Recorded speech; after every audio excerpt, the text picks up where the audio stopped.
Você tem vontade de aprender teologia? Tem desejo de se aprofundar na palavra de Deus para ter mais firmeza, segurança na fé e até para poder entender mais do chamado do Senhor para sua vida? E o mais importante, se você quiser realmente saber interpretar corretamente a palavra de Deus, eu tenho um convite para fazer a você. Quero te convidar para conhecer o Bacharel Livre em Teologia do Nascido de Novo, curso com mais de 80 matérias, mais de 50 bônus exclusivos para você, com todo o material incluso, que vai te levar a ter o seu certificado e a sua credencial de teólogo, para pregar com sabedoria onde o Senhor te mandar. Para conhecer todos os detalhes do curso, é só clicar em Saiba Mais aqui embaixo. A gente não sabe ou se perdeu ou não estão nos textos canônicos, né? Por exemplo, tem teorias de que Lilith foi a primeira mulher de Adão, de que Jesus talvez pudesse ser casado, ou ele teve filho.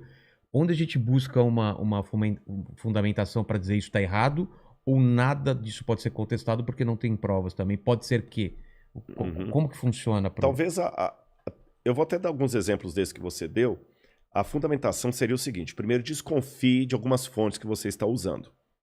Tá certo? Igual eu falei de arqueólogo. Por exemplo, Lilith, vem da onde? Lilith apócrifo? Nem apócrifo. Lilith, na verdade, é uma criação da Idade Média. Ah, é? Não existe nada de Lilith ser a primeira mulher. Lilith, como primeira mulher de Adão, é uma criação da Idade Média. O único lugar que Lilith aparece no texto hebraico é num texto de Isaías.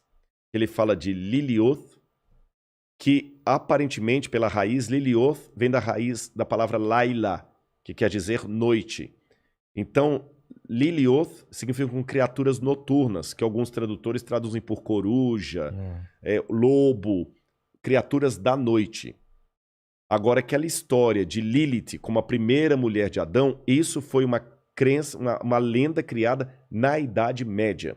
Não tem nada na Antiguidade a esse respeito.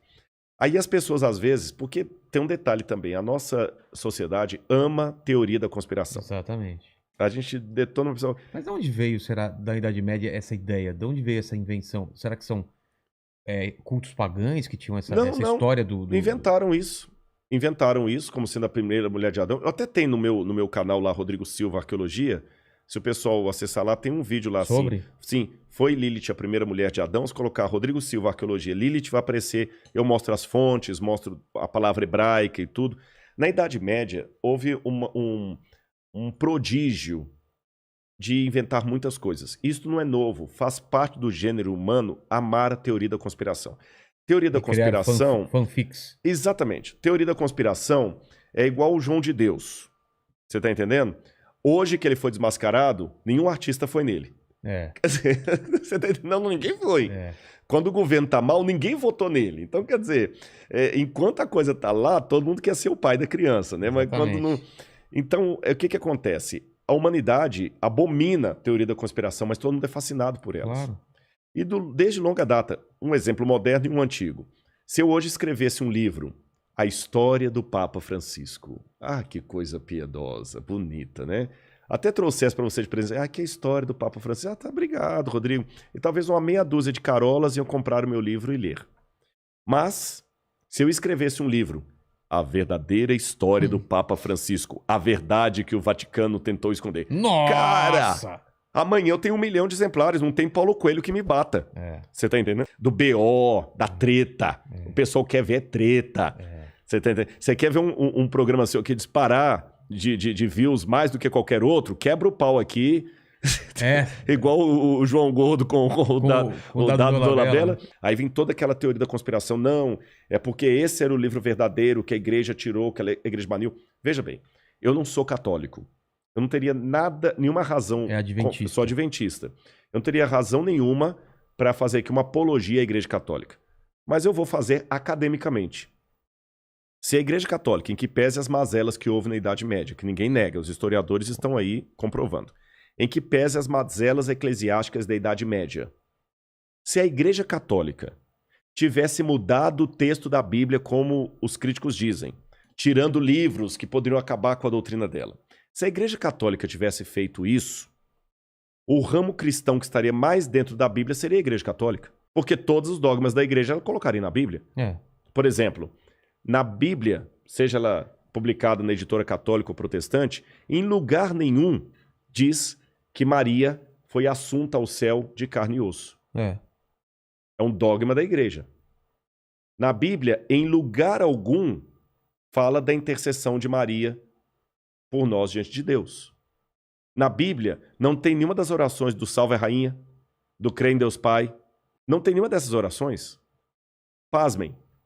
A Igreja Católica ensina que o dia de guarda é o domingo, está lá no catecismo, guardar domingos e festas. E na Bíblia é o sábado. Na Bíblia é o sábado. Se a Igreja Católica tivesse realmente essa censura de tirar livros e colocar livros para não atrapalhar a doutrina dela, os 10 mandamentos, exatamente como estão no catecismo. Então você vê, no catecismo está diferente da Bíblia. No catecismo não fala nada de imagem de escultura, no catecismo fala para guardar domingos e festas, não pecar contra a castidade. Mas na Bíblia, em Êxodo 20, seja em qualquer Bíblia, está lá, não farás imagem de escultura, não terás outros deuses diante de Deus, guarda o sábado. Se a igreja tivesse mudado, os mandamentos teriam sido alterados. Ela teria metido a Ave Maria lá dentro da Bíblia. Aqui. A única parte da Ave Maria que está na Bíblia é quando o anjo vira para Maria e fala assim, salve agraciada, que em latim você diz Ave Maria. Mas o resto da oração da Ave Maria, rogai por nós pecadores, agora e na hora da nossa morte, amém. Essa parte da Ave Maria não está na Bíblia. Então tem um monte de dogmas da Igreja Católica que não estão na Bíblia e nem por isso a Igreja meteu aquilo ali. Pelo contrário, a Igreja Católica nunca se valeu da Bíblia para sustentar a sua doutrina. E quem é católico, que entende da teologia, sabe o que eu estou falando. O firme fundamento da teologia católica é a tradição da Igreja e a autoridade da Igreja. Eles usam a Bíblia também, é claro, mas principalmente a tradição da Igreja. Isso é diferente do protestante. O protestante, ele fala o seguinte, não, eu acredito nisso porque, de acordo com Mateus, capítulo tal, tá desse jeito. O católico não precisa disso, porque o que o Papa fala ex cátedra já é o que a Igreja... É infalível. É infalível. Então, essa história que a Igreja colocou o documento... mas aí tem aquela velha teoria da conspiração que no Concílio de Nicéia, 325 depois de Cristo, que Constantino e a Igreja Católica decidiu que livros fariam parte do cânon e não fariam. Eu tenho certeza absoluta que quem fala essa sandice está repetindo o mantra. Nunca leu as atas do Concílio de Nicéia. Porque se lesse as atas do Concílio de Nicéia, ele ia das atas do Concílio de Nicéia se discute o cânon bíblico. A gente falou de coisas então que não estão na Bíblia. Agora tem coisas que parecem até coisas de filme, o impacto seria muito grande se realmente acontecer e está na Bíblia, pelo menos claro. Sei. Aquele lance dos Néfilis, né? Os gigantes, que eram filhos de anjos com humanos, é isso? Essa é uma interpretação, ela não é uma interpretação uniforme dentre os teólogos. Tá.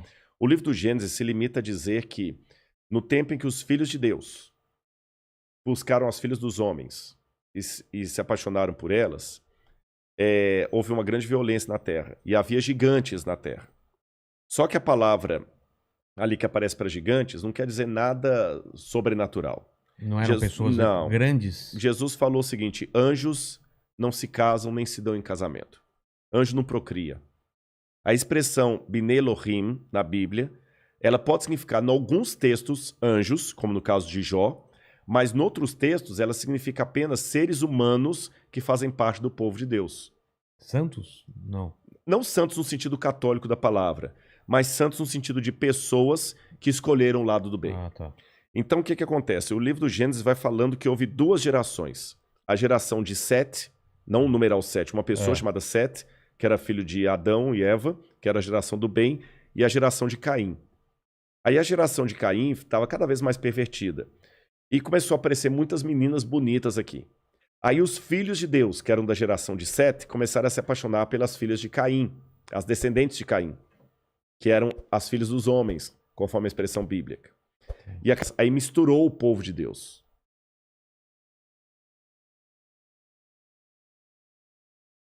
Alguém que estava numa linhagem misturou com outra. Então não eram gigantes em tamanho. Não. Era uma forma de falar. Vou falar. Eram homens violentos até. Então não foram descendentes de anjos também. Não. Tanto é que a palavra Anakim, que aparece Onok em hebraico, Anakim significa pessoas violentas. Podem até ser gigantes, mas gigantes naquele sentido assim.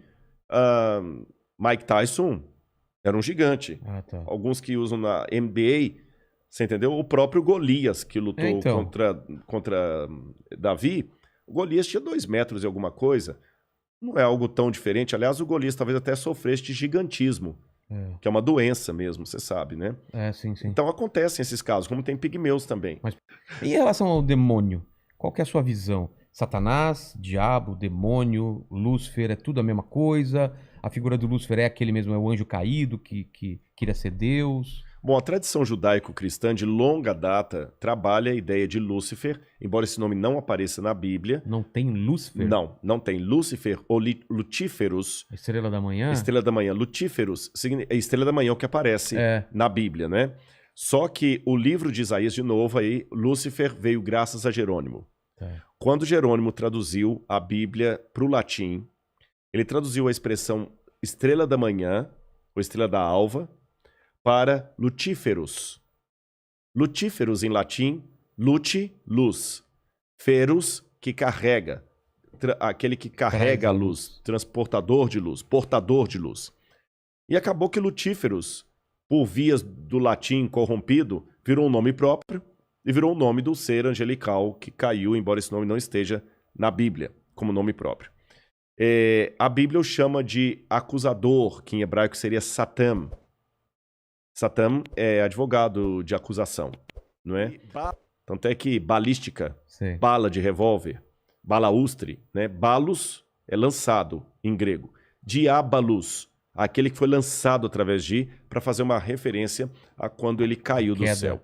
Mas esses nomes, Lúcifer, Diabo, Satã, que eu falei adversário, são apelidos, títulos que esse ser angelical, um querubim, foi adquirindo ao longo do tempo. O opositor, né? A gente não sabe qual que é o nome próprio dele, a CNH dele. Né? Quando Jesus joga os diabos, os demônios no porco, é outra coisa. É outra coisa. Ali é interessante, porque os demônios que estão ali, eles pedem a Jesus, lança-nos aos porcos. Ali são demônios, né?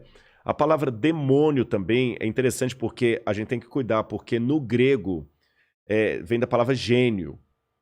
Gênio. O cristianismo acabou pegando a palavra gênio, também por vias do judaísmo do segundo templo. Gênio de muito inteligente? Não, gênio de genialidade mesmo, de personalidade humana. O gênio, né? tá. É porque você tem em grego, por exemplo, o Aristóteles fala do eudaimonia, né? O bom gênio, a sua disposição. O gênio é o que você é. A sua disposição, a sua psique, a sua alma, é o seu gênio. Então, eudaimonia era aquela pessoa que tinha virtuosa. Achei uma boa tradução. Embora aretes também seria virtuoso em grego, mas vou falar de eudaimonia, a pessoa virtuosa em grego. Só que daimonion significa aquele gênio que pode ser bom ou ruim. Mas você sabe, as palavras sofrem semântica.